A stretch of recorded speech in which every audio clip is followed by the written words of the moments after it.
Chapter 14. First off, Kaudu decided to visit the lab that maintained the massive memory banks of the loop. The history of the imaginary universe known as the loop was stored in 620 terabytes of holographic memory.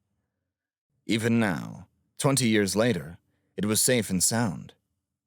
To get to the lab, it was faster to take the new line than the old subway system.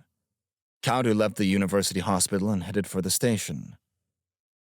He only walked for a few minutes, but by the time he boarded, his t-shirt was wet with perspiration. It being early afternoon, there were few passengers.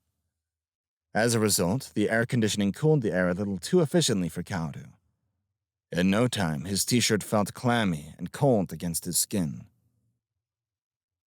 He had a seat and took from his briefcase the stack of printouts he'd just gotten from his father, containing the entire base sequence of the MHC virus.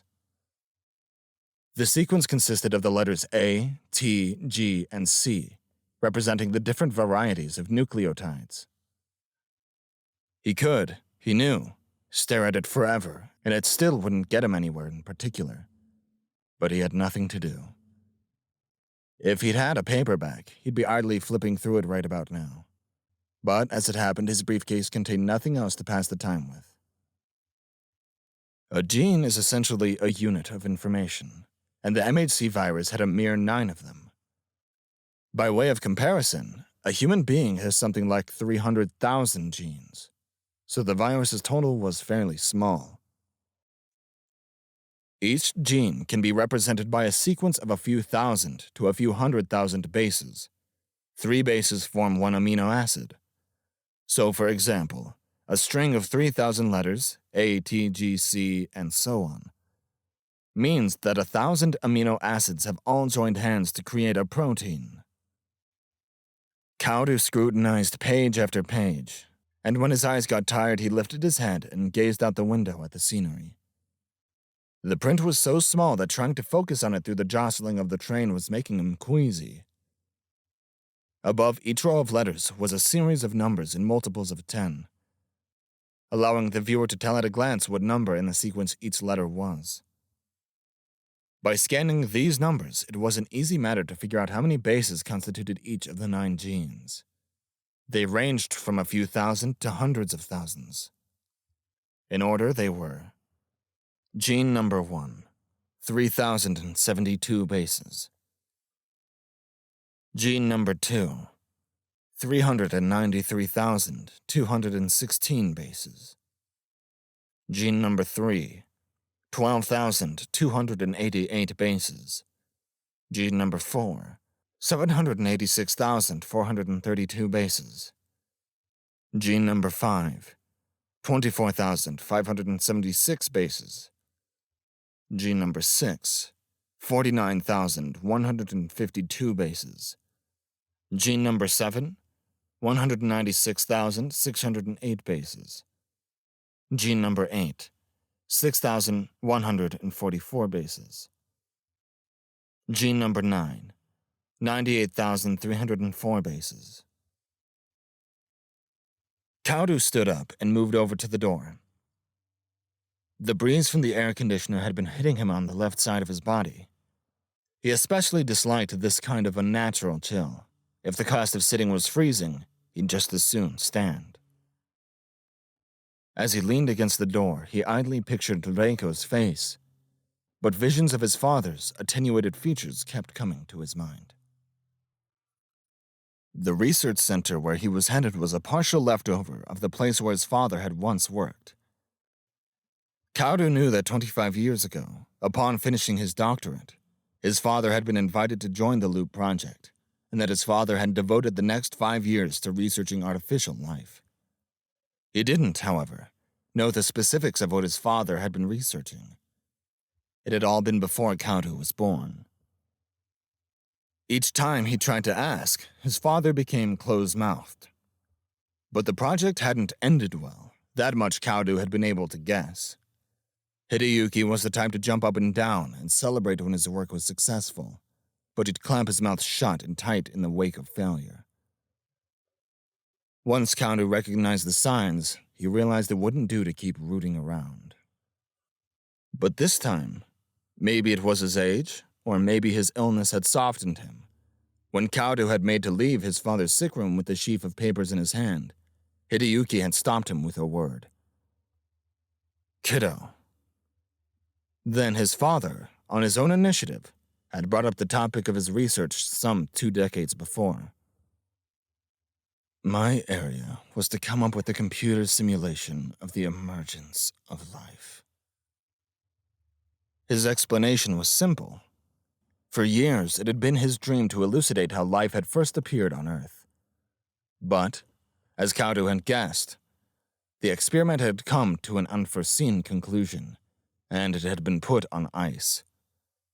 His father didn't use the word failed. As far as he was concerned, the experiment, as an experiment, could be considered a resounding success. But he still couldn't figure out why it had come out the way it had. The loop. Well, you might say it turned cancerous. By which he meant that all the patterns in the program had been assimilated into one set pattern. All diversity vanished, and the program ground to a halt. To Kaudo, it sounded like his father was rambling. He didn't know what to make of all of this. And it was no wonder. He knew nothing about the project's methodology, and he couldn't see it as a whole. But he did have a desire, first of all, to understand what it was his dad had been working on. And second, he wanted to find out whether or not it was a coincidence that most of his father's colleagues from the lab had died from the MHC virus. So it had been Kaudo's idea to visit the research center. His father had given him the name of a surviving colleague and done what he could to ensure that the visit went smoothly. Word from his father would doubtless have reached somebody at the research center by now. Kaudo had every expectation that he'd be received courteously.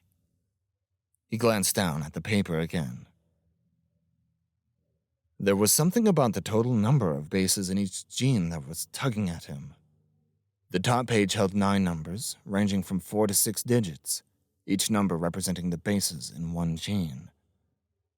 3072, 393,216, 12,288, 786,432, 24,576, 49,152, 196,608, 6,144, 98,304.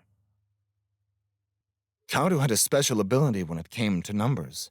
It was this ability that was sending up a red flag now. But he couldn't put his finger on exactly why. He felt like there was something these numbers had in common. Yes, he was sure of it. His intuition on that point was strong. To clear his mind, he gazed at the scenery outside the window. On both sides of the tracks, tall buildings clustered, and streamlined train threaded its way between them silently. The train slowed down as it approached a platform. He saw a building under construction, and beyond it another painted in bright primary colors. The station was in a cluster of 4 skyscrapers, each 1,000 feet tall, organically connected into a single city within a city. It had an English name. Everybody knew it.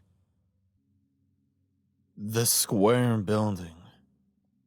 Square. He knew what it meant. A quadrilateral with each side the same length.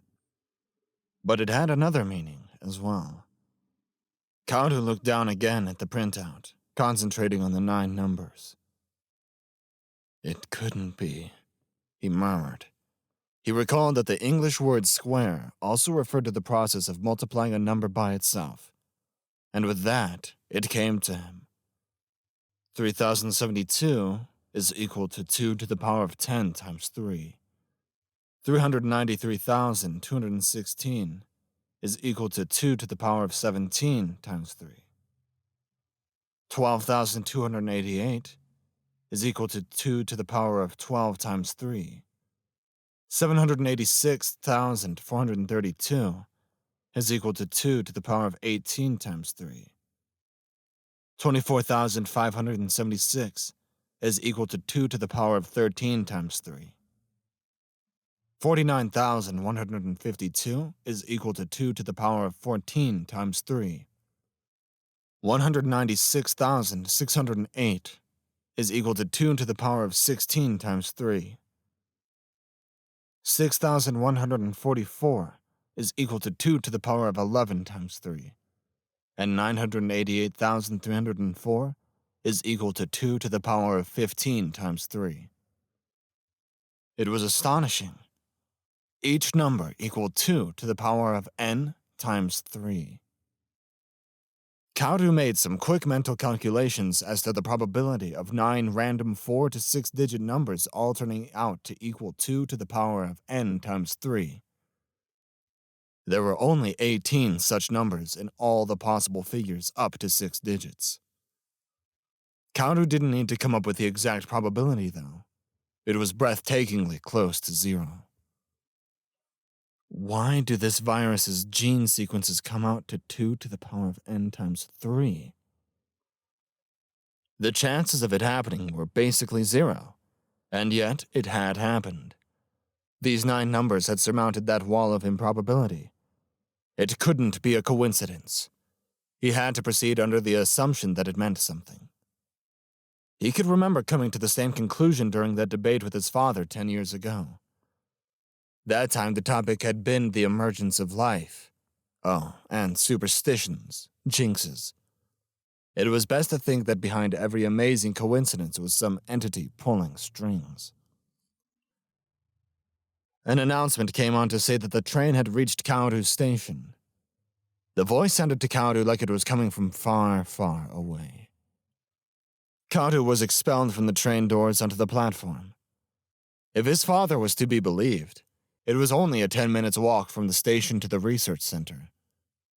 Kaudu wandered the hot platform, looking like an apparition. The sudden transition from the chilled train interior to the oppressive heat outside had left him tired. He placed the stack of papers back into the briefcase and followed his father's directions to the research center.